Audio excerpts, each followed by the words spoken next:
Hey, welcome back to your Precision Data Analytics channel this fine Thursday evening. We'll continue our third of four weekly analysis of the Vanguard LifeStrategy Fund tonight. It is the Moderate Growth Fund. Before we get started, I have a big favor to ask you folks tonight. Click that like button for me this evening, okay? And if you haven't subscribed, click that subscribe button also. Let's get on with the show. Now we're going to begin as we'd like to do with a box plot of monthly closing prices.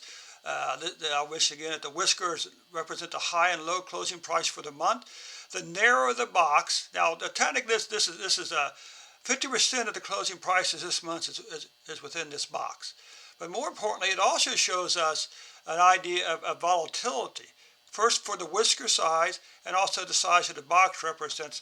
Gives us some overview of monthly volatility. This is the weekly volatility for the quarter. You can see we had a couple crazy weeks, we had more activity there. What about the 100-day moving average plotted against the ever popular, the ever popular closing price? Okay, you can see it's always a good day when your 100-day moving average, when your closing price is above the 100-day moving average. Let's take a look at the Bollinger Bands now again, and this confirms what we thought about the box plot. So this says that the narrower the two red bands, the less volatility there is in the price compared to back April. Okay, and it's always a good sign when the blue line, the closing price, is above the green moving average, relative strength index. We can look here since say May or June. It's really been moving horizontally. I mean, certainly no big activity if you're an investor like myself. You really don't need to take any action at this point because it's pretty much staying between a 50 and a 70. Okay. What about the old divergence, convergence histogram? Okay. So again, you can see since about June, it's kind of settled down. While there is a little bit of crossover activity, but it's nothing really major because you got some some negative numbers.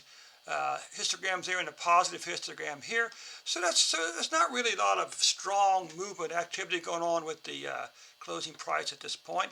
Dividend, of course, you can see the last few months you had about a 30-cent dividend, but a couple of big dividends right there for some odd reason. I don't know if that's that could be something like a